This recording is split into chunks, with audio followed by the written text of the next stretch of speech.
Okay, let's do this. This is the go home show. I had to come back for this review. Listen, my voice isn't the way it is. I've been kind of under the weather for the past couple days, and I am at least better than I was a few days ago. So I am going to do my best to do this review. I'm still a little fucked up, but I can still do this review though. This is the go home show for Forbidden Door this Sunday, Chicago, Illinois, United Center, AEW, New Japan Pro Wrestling. Let's see what's going down on Dynamite in Milwaukee. We did kick it off with Bryan Danielson, who was out there to cut a promo, um, basically talking about this Sunday for the Forbidden Door and Blood and Guts next week, which, Danielson says, I'm not giving you this microphone back, Shivani. And basically, it's a great week to be an AEW fan and a fan of professional wrestling.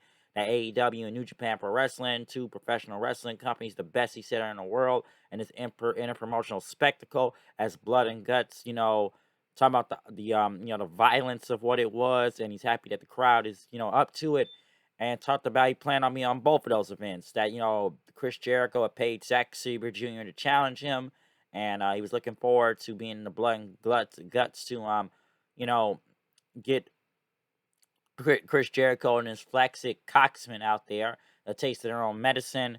And he had good news and bad news. The bad news, he cannot compete this Sunday at Forbidden Door or Blood and Guts next week. But, he started firing up then. And he said, I'm worried about coming back because he's mentally sharp. And, no one could go in the ring like he can today right now.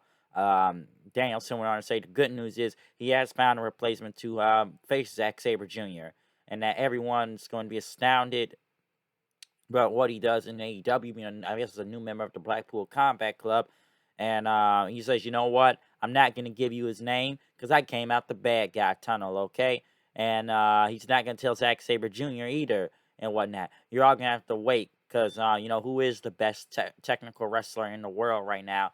Zack Sabre Jr. did come out there for a few seconds, so basically to taunt Bryan and call him a dickhead, which I was surprised they actually let him say dickhead on TV. A lot are saying it's going to be Claudio Castagnoli, Cesaro, whatever you want to call him right now. I think that may be his opponent because even I wonder, like, who is going to be his opponent? It does suck that Danielson will not be able to wrestle this Sunday, which I'm saying right now, everybody in wrestling is just getting injured left and right now, okay? No matter who company it is, there's injuries all over the place, whether it be the WWE or AEW or anywhere else if I'm not naming all of them. But those like been the two main ones of people getting hurt right now. So it does suck. I really was looking forward to that match with Zack Sabre Jr. and Danielson. Honestly, I thought they probably would have the best wrestling match on the whole show. And I really was looking forward to that. But that's not happening now. So maybe it will be Cesaro. I don't know who it will be. But we will see what happens. I know they went to Moxie in the back, talking about both matches again. Blood and Guts, and talked about who's on his team from, Santana Ortiz, Eddie Kingston, and, Wheeler Yuta to go against Chris Jericho and his crew. And it's going to be in this cage. This is his first time around the block. But then he's talking about Sunday's most important match of his life right now, and that he's going to get Hiroshi Tanahashi, and that there will be no respect anymore once he faces him this Sunday. Um, but yeah, not a bad promo from Moxie. Danielson, we don't know when he's coming back, so we'll see what happens there. The United Empire, Will Ospreay and Aussie Open went against Roppongi Vice and Orange Cassidy. Honestly, a six-man tag spot fest, if I'm going to say that, went on a little bit too long, in my opinion, which, they should have just spent more time hyping up the show or just doing whatever go-home thing for this Sunday than doing the tag match. The crowd was going to eat it up. I'm not surprised by that, but, yeah, it was a spot fest. I don't really want to see Orange Cassidy and Will Ospreay this Sunday. I think it's a fucking joke, and I think it's a waste of Will Ospreay's time for this Sunday. I don't know why this is a match. I heard Andrade would have been the plan, but due to the whole AAA CMLL interpromotional war, well, not even interpromotional, just the beef they got with each other right now, causing him not to be on the show. Then again, I heard Ray Phoenix and Pentagon can't even be on that show. So, you know, it's like a whole thing that's going on with them. I think I talked about this last week, but I think this is a joke. All right, I don't want to see this match. I really don't care. And I like Will Ospreay, but I don't want to see him go against the damn Pocket Man out there, okay? And you know what? I listen. We know what Orange Cassidy does. We know he'll drop the gimmick and put on a wrestling match. It's just a damn gimmick. That's my whole thing about it, okay? I just couldn't take it seriously once it was announced, and Will Ospreay will win, but I just feel like he could have done better than this. They could have gave him something better. But right after Cassidy and them won, Great O'Karn and Jeff Cobb came out there, and the rest of the United Empire. They basically got on the apron, which, come on, you already knew FTR was going to come out there then. Like, that you could see that coming a mile away. And basically they backed off then. Jay Lethal and Sanjay Dutt and Satam Singh were in the back talking about Samoa Joe, if he doesn't come back here, either you give up the title or you face me for the Ring of Honor television title so I can take it from him. So I feel like that feud has gone on forever, and we haven't even seen Joe and Lethal yet, so hopefully it comes soon. Next is obviously the best part of the show, and I mean this is the best part of the show of the night, was Christian Cage coming out there, um, cutting a promo about what he did to Jungle Boy last week, telling people in Milwaukee to shut up, that they lack intelligence and stuff. And he talked about, Jungle Boy eliminating Christian Cage in that Battle Royale last year. And people thought Jungle Boy would get away with it, but no, no, no. He said Jungle Boy cost him a roster bonus, a fast track to a title shot. That pissed him off. And fans trying to tell him to shut the fuck up. And he said, you should do some research on, on Jungle Boy. And then basically talked about how the wrestling social media is a cesspool, and fans on Twitter to quit with the opinions on his business. You don't know anything and stuff. Jungle Boy's got the talent, but he think he could ride my coattails and think this is gonna, keep going. Nah, all right. And basically, people talk about, they think they deserve a bigger paycheck and everything. That you're not getting paid enough. Basically, I'm gonna give you some free advice and whatnot. And you need to basically tell people that you need to remember, why don't you have a match that people will remember more than 1 week, okay? You got a point. He's got a point there. He's got a point there.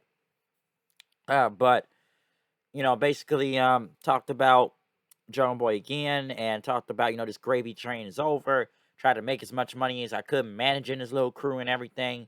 And basically, I had to get my hands dirty and stuff because y'all lost the tag titles. And the minute I'm not out there, y'all lost the tag titles. And basically, they showed footage of him taunting his family, Jungle Boy's family, saying you raised a piece of shit. And he gave his, his mom just the opportunity to apologize for birthing Jungle Boy and everything. And maybe she may have been upset and everything because, maybe she was feeling Christian and everything, maybe wanted to be Jungle Boy's dad and whatnot. Basically saying, Jungle Boy, you had a dad and everything, but he's dead, as he went on to say. And he'd be ashamed if he saw his weak son crumbling at his feet, not even wanting to fight back. Luchasaurus came out then, basically trying to choke Christian. Christian says, we can talk about it. Oh, you man, come on. We can talk about what happened with Marco Stunt. Fuck Marco Stunt, by the way. And you're like a son to me and everything. And then I guess we could talk in the back. And after these loser fans, Christian gave like a sly smile out there and basically left with him after that. So I enjoyed this promo. I want to know where it's going. I mean, Christian, man, heel Christian Cage is the shit. Okay. Like I said, this is the best part of the show for me. So that was some masterful promo work. That's some great heel shit out there. You even gotta be like yelling and stuff out there. That was fantastic. I thought it was fucking fantastic. So I loved it. Right after, I know they showed the Bucks and O'Reilly, saying that Hikuleo and El Phantasmo, man, you couldn't brought any better members of the Bullet Club. And I like Phantasmo, but you could have brought any bigger members of the Bullet Club, like Bad Luck Fale, or I don't know. Shit, who else is a big member in the Bullet Club? Like even Gallows and Anderson. It's not like Anderson just won the damn never open weight title. Like they could have brought somebody bigger in for that. But I guess they're gonna get Sting and Darby and his team coming up at Forbidden Door, which I'm gonna get to that in a second. Malachi Black went against Pentagon. Malachi won. I'm not really surprised he's in the Fatal 4-Way and stuff. I know Pac came out there and talked to him. Miro also cut a quick promo. Basically that you all are going to crumble and everything this Sunday. Also, Tomohiro Ishii is in that match. He did win in New Japan. the other day. So he's gonna be part of that fatal four way too. Um, and whatnot. So we'll see what happens. I don't have much care for this All Atlantic belt or anything, but I don't really know who's gonna win that title. It can go either way. So we'll see what happens with that. I don't know where that can really go right now, but I just know Ishii and Malachi Black in the match now. Um, Adam Cole came out to be on commentary as we Silas Young, the last real man of professional wrestling. I haven't seen him since whatever the last thing he did in Ring of Honor. I haven't really seen him since then, but it was nice to see him here. He is from Milwaukee. He went against Hangman Page. Hangman, man, what are you trying to beef with Booker T on Twitter? Not really working for him well, I see. Honestly, even I think Booker T was actually just giving out advice this time. So I gotta agree. I have to say, I think, hey man, took that one the wrong way. But that's just story for another day and stuff. Don't agree with everything Booker T says. But there's some things he doesn't make sense on. But go look up that old Twitter battle if you want to look that up. This match was good though. I thought Silence Young did impress out there, so I enjoyed it. Adam Cole was going to do his story time thing, but Jay White came out and basically said, the Forbidden Door is coming out. None of you are my opponent. You lost the Hangman 2 times now, Cole, so you're not getting it. And told Paige, you're not getting a title shot either. And then, basically, Hangman tried to fight back. Jay White and Cole started jumping him. Next thing you know, Okada showed up then. Big pop for him. At least they finally got Okada. I know it's a last minute thing, but at least they finally got him at the last minute, which now will be a fatal four way for the IWGP title, world title or heavyweight title, whatever you want to call it. It's the world championship, okay? It's the actual world championship. At least we could have one world title match on this show, which it'll be a fatal four way between Jay White, Okada, um, Adam Cole, and Hangman Page. Which 9 times out of 10, Jay White will retain the IWGP title. Like somebody just won, and he's got going to the G1 with it too. So I expect him to win. Um, the baddie section out of promo. I guess Red Velvet is hurt right now, so I guess they were just warning Statlander and Athena, which I know they were mocking her in, mocking him in after that, and I guess they're gonna have a tag match coming up. Marina Shafir with Nyla Rose. I guess they're a tag team now. Went against Tony Storm. Match was okay. You could say Storm carried it, but I would say the match was okay. Wasn't bad. Rose tried to attack after. Thunder Rosa came for the save because it's gonna be Tony Storm and Thunder Rosa for the title this Sunday. I don't really have much care for this match coming up, but hey, it's actually happening.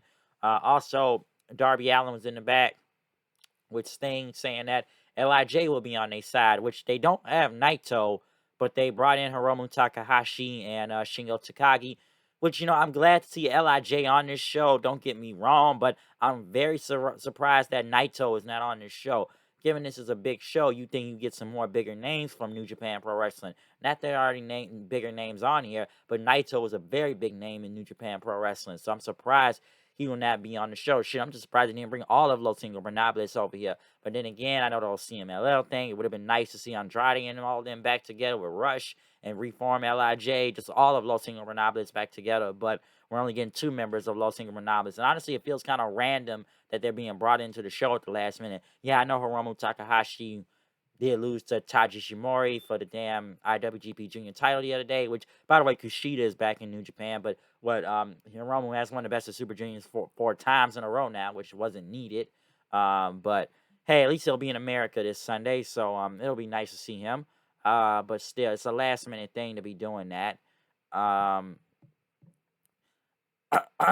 in the main event, Lance Archer, Chris Jericho versus John Moxley and Hiroshi Tanahashi in the main event tag match. Not much to say from here. It was a good match. Tanahashi won with the half fly flow onto Lance Archer.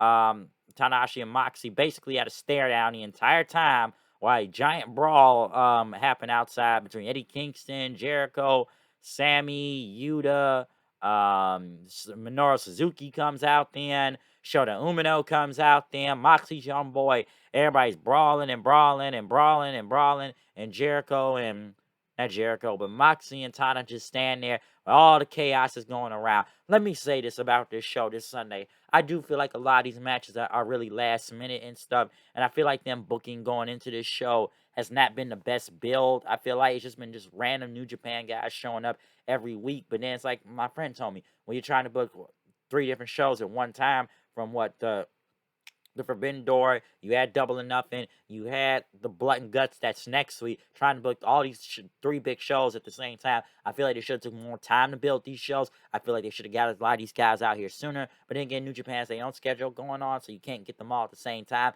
But getting Okada at the last minute, though, at the same time, it's like that should have been at least like a 2-3 week build into something. And yes, I know injuries have obviously changed plans on a lot of things when it comes to this show. I'm still looking forward to this show, but I feel like I'm only interested in maybe at least 3, maybe 4 matches going into this Sunday. Do I want to see? Everything else feels like a random tag match or just multi-man matches just to get everybody in the show. And yeah, I know New Japan does a lot of tag matches in general. I understand that. But at the same time, it's like a lot of this just feels very random to what they have put on, and the build has just been all over the place. And even the end right here, just having Tana and Mox and trying to get the whole 6-man over. It's just like we're trying to cram it all in together in one thing. Just like, we're gonna hit you with this, we're gonna hit you with that, we're gonna hit you with this, we're gonna hit you with that, we're gonna hit you with this, we're gonna hit you with that. We're just trying to just mush it all together into one. So everybody like, okay, this match is coming, so we gotta show this. That match is coming, we gotta show this. Okay, multi-man, multi-man, multi-man, multi-man, multi-man. A lot of multi-man matches or matches I don't really care that much for. Then again, I'm surprised they even got the women's title on this match for this Sunday too. Even I would have waited at least till next week or two to do that match also, given this is a straight AEW versus New Japan show. But we got to get the women on there one way or another. Like I said, the only match I'm kind of looking forward to is the Fatal 4-Way for the IWGP title. Whoever the fuck Zack Sabre Jr. is facing, Tana and Mox, and Tana and Mox, and maybe that other Fatal 4-Way for the whole Atlantic belt, whatever, to see whoever wins that. Everything else is just kind of whatever to me, but I don't know. I feel like you could have still had some other names on this show coming up, given this is a big show and everything, but I don't know what's going to happen this Sunday. But I feel like a lot of the booking has been all over the place building into this whole damn show, okay? So I don't know what to expect. Obviously, like I said before, the best thing on this show was the Christian Cage promo, though. That was the best thing on this show, okay? But other than that, that's all I got to say. So comment, subscribe, find me on Twitter at Hood9890. I will most likely be at that show this Sunday in the United Center, so watch out for that. So, yeah, that's all I really got to say from here. So I'm out of here. I'll see you guys then. Peace. I'm going to drink some tea. I'm out.